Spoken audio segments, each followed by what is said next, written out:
Greetings, luxe lovers. Welcome or welcome back. Here we believe in intentional luxury and we're not afraid to invest in pieces that will work for us. So if that resonates with you, then please consider subscribing and stay a while. Today we're going to discuss the viral it bag of the summer, the Boatkin, and also discuss the mystery surrounding its disappearance. And then I'll open this baby up, which is inspired by the Boatkin, and we'll do a really fun run through of what fits, styling. So grab that fancy Hermes mug of tea and let's begin. So this summer, I don't know about you, but my Instagram feed was filled up with the appearance of what they're calling the Boatkin, which is basically an upcycled canvas bag in the likeness of an Hermes Birkin, but handmade from LL Bean Boat Totes by the brand Hathaway Hutton. So of course I love this idea, but when I saw the price, I totally had sticker shock. Those Boatkins were going upwards of $1,600, and even for me, that was a bridge too far. That's like a large chunk of change that could go for an actual Birkin. And this bag was so celebrated that there was even a New York Times feature about it. But then as of July 2025, all mention of the Boatkin just disappeared, and it was scrubbed from the brand's website and even their Instagram feed. So there's a lot of speculation that perhaps Hermes took legal action as like a behind the scenes cease and desist from maybe stopping production, but definitely stopping the marketing of it. And this makes sense because it's such a gray area. Like, not only was this company taking the likeness of a Birkin and putting it in its name, but it was also using materials from LL Bean, so it could have really been from any party. So I'm curious to think if you think this is an infringement on Hermes's rights, or if this brand should just still be able to create these items. But today I'm going to open up the next best thing from that Boatkin. And so here is what I have. I got it from a brand called Volantra, and I'm in no way associated with this brand. I'll put the link below, but it was on deep discount for Labor Day, and I just couldn't resist. So let's unbag it. So here we are. This is my Boatkin dupe, which is a dupe of a dupe. And of course I had to get it in the emerald green. Oh, this is pretty cool. So this is like kind of how it was shipped to me. So far, so good. You can see it is a little squished, but because it's canvas, I can just like maybe steam out those creases. It has very much like the raw edges, but I think that is a feature, not a bug. It has little pieces of tape on the feet, and it has like strings all over the place. But I'm not mad at it, guys. I paid $79.99 for this, as in like $80, so down from $1,600. We're good. And so this does not claim at all to be made of any kind of LL Bean material, so LL Bean is also not associated. But here we have some protective packaging over the Hermes-like hardware, and so there's a lot of tape on here. But it's pretty cool looking. What's funny is it does have the film that looks very much like the Hermes stuff. This isn't bad. It feels fairly sturdy. Actually, this looks very reminiscent of a brand that we all know and love. And I'm not hesitating twice about taking the stickers off of this stuff. So here we are. This is so funny. This is the Volantra Boat Tote in the color emerald green. And my understanding is that it is 15.7 inches high, 12 inches wide, and 8 inches deep.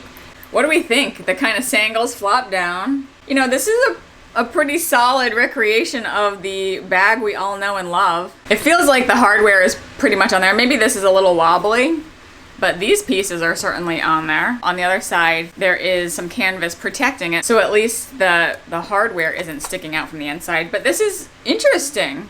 Clearly there's a lot of strings that I'm gonna have to remove, but that's like the raw edge nature of this tote. So I'm pretty happy with this result, frankly, for $80. The sides are functional, so that's nice.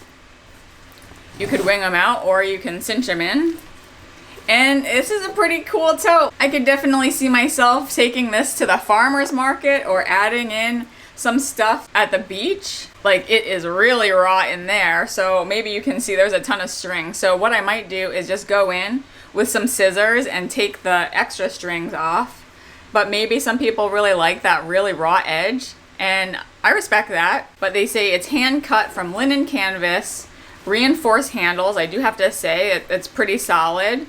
They say it's spill and water resistant. The website says multiple interior pockets for organization, but clearly there's no pockets to be seen, whereas even in the real Birkin you do have pockets on the inside. But I love this emerald green, and let's see what it looks like if I gussy it all up like a real Birkin. I actually really like the fact that you can cinch in the sides if you wanted to close the bag. But how funny would it be going on the beach with this baby and and then just taking out like a magazine or your water bottle. But so far so good. It looks like I can actually gussy it up just like the real thing. So here we go. That's not bad. The front is wrinkled, but like I said, I can just steam that out. But I can definitely see why they put this on deep discount after Labor Day, because it is such a beachy vibe. So even though I might not get a whole lot of use out of it now that it's September in New England, and the weather is definitely changing, I can't wait to use this next summer. But I like this. And then the bottom is also green. I'll take all of those out, but it has feet. It's a pretty solid bag. So I brought a few items to see what fits. This is more akin to like what a Birkin 35 would be like in terms of size. But let's open up as if it was like a Birkin. So yeah, tons of space. For something this big, I would probably recommend a pouch. It doesn't come with a pouch. But here's what it would look like with some of my favorite accessories. Put that down there. I even have a beach towel that I could just wrap on up in here. Bottle of water.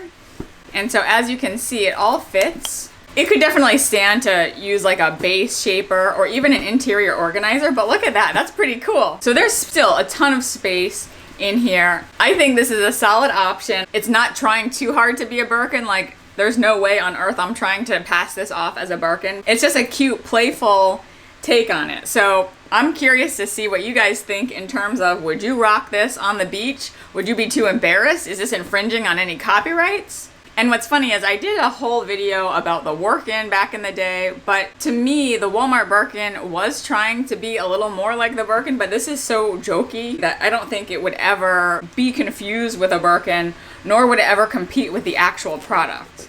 And then for some eye candy, I brought my Birkin 35, and this is in the color Fauve in the Berenia Faubourg leather. I just wanted to compare what this would look like with a Birkin 35. This actually, the base looks wider than my Birkin 35, so I know it's super hard to see. It is as big, if not bigger than my Birkin 35. I will put the actual measurements below so that you can see, because I was wrong, and I'll try to do maybe a mod shot, but hopefully you can see them together and what it looks like on the side. I love it. And for $80, sign me up.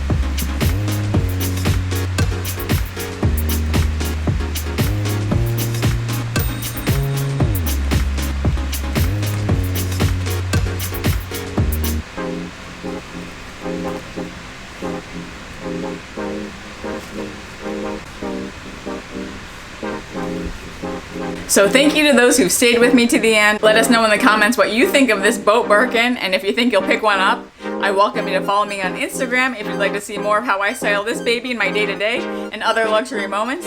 If you've enjoyed this video, I invite you to go down the rabbit hole that is my luxury chit-chat playlist, and I'll put that link here. Please like it if you liked it, and I'll see you in the next video.